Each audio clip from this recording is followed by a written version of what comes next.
Phil-Ho melawat bapanya di penjara dan kemudian membunuh bapanya sendiri dengan menikamnya menggunakan pisau sebanyak 22 kali sebagai membalas dendam.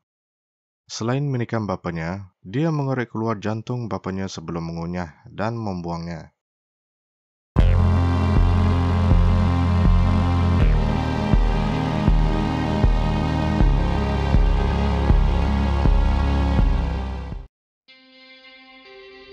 Para penyiasat biasanya mengkategorikan seseorang itu sebagai pembunuh bersiri apabila mereka membunuh 3 orang mangsa atau lebih. Biasanya, mereka ini mempunyai masalah mental atau minat yang berlainan.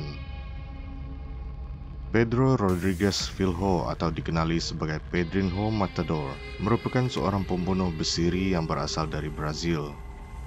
Dia telah melakukan sekurang-kurangnya 70 pembunuhan. 10 daripadanya dilakukan sebelum usianya mencecah 18 tahun. Apa yang membuatkan Phil-Ho menjadi seorang pembunuh yang lebih baik? Dia tidak memilih orang biasa sebagai mangsanya. Sebaliknya, dia menjadikan penjenayah seperti perogol dan pembunuh sebagai mangsanya. Selain penjenayah, dia juga membunuh orang yang melakukan kesalahan terhadapnya. Salah seorang ahli psikologi mengatakan Phil-Ho sebagai psikopat yang sempurna dan telah mengesahkan Phil-Ho mempunyai masalah paranoid dan antisosial. Phil-Ho dilahirkan pada 17 Jun 1954 di sebuah ladang di Santa Rita do Sapucaí, Brazil. Dia mempunyai masalah kecacatan pada tengkorak sejak lahir akibat ibunya dipukul oleh bapanya sewaktu mengandungkannya. Dia juga pernah didera oleh ayahnya semasa masih kecil. Phil-Ho pernah memberitahu bahawa dia mempunyai rasa ingin membunuh seseorang sejak berumur 13 tahun. Sepupunya hampir menjadi mangsa pertamanya pada ketika itu. Mungkin ada perasaan yang tidak puas hati terhadap sepupunya itu sehingga dia menolak sepupunya itu ke dalam mesin penggiling tebu, tetapi tidak berjaya. Pembunuhan pertamanya dilakukan sewaktu dia berumur 14 tahun. Mangsa pertamanya ialah Datuk Bandar di tempat tinggalnya. Datuk Bandar itu telah memecat ayahnya yang bekerja sebagai pengawal keselamatan di sebuah sekolah kerana dituduh mencuri makanan. Phil-Ho telah menembaknya menggunakan senapang patah. Tidak lama selepas itu, Phil-Ho telah membunuh seorang pengawal keselamatan yang bekerja di tempat bapanya bekerja. Lelaki itu dikatakan pencuri makanan yang sebenar. Setelah 2 kejadian itu, dia melarikan diri ke satu daerah di Sao Paulo, di mana dia terlibat di dalam jenayah pecah rumah dan telah membunuh seorang pengedar dadah. Kemudian, dia bertemu dan berkahwin dengan seorang wanita yang bernama Maria Aparecida Olimpia dan tinggal bersama dengan wanita itu. Malangnya, Maria yang sedang mengandung kemudiannya telah dibunuh oleh ahli kumpulan penjenayah yang membalas dendam akibat Phil-Ho membunuh rakan pengedar dadah mereka. Kematian Maria telah menyemarakkan lagi perbuatan jenayah Phil-Ho. Dia mula mengumpul anak-anak buahnya dan menyerang kumpulan bertanggungjawab ke atas kematian isterinya di sebuah majlis perkahwinan yang dianjurkan oleh ketua penjenayah tersebut.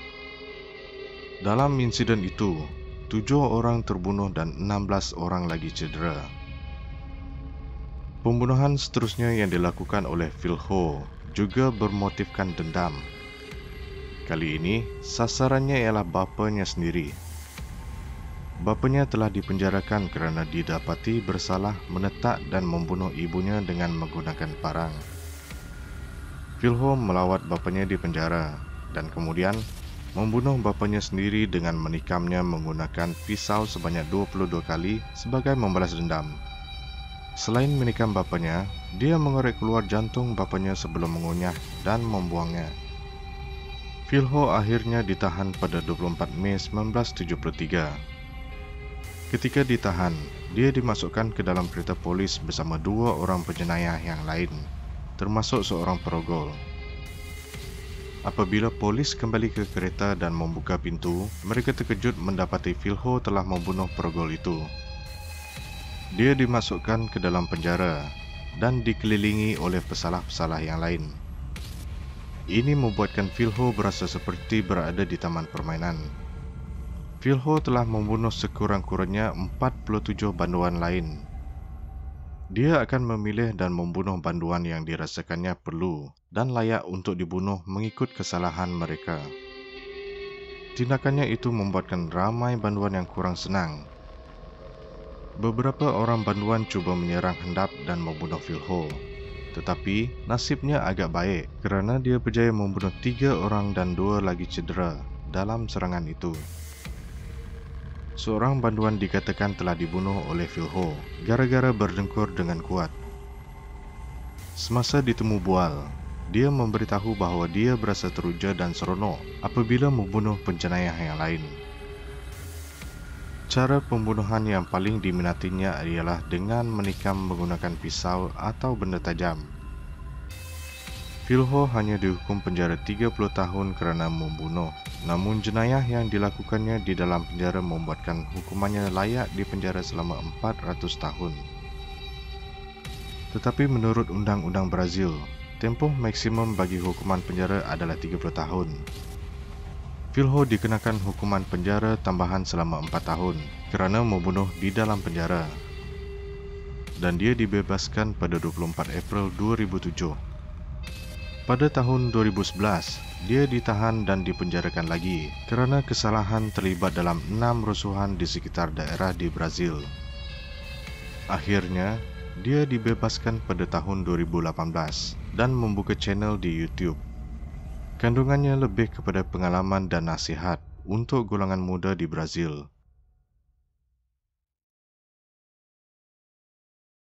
Pastikan anda like dan subscribe jika anda rasa video ini menarik dan bermanfaat. Dan jangan lupa untuk tekan tombol loceng untuk notifikasi video yang terbaru dari Kes TV. Sekian, terima kasih kerana menonton.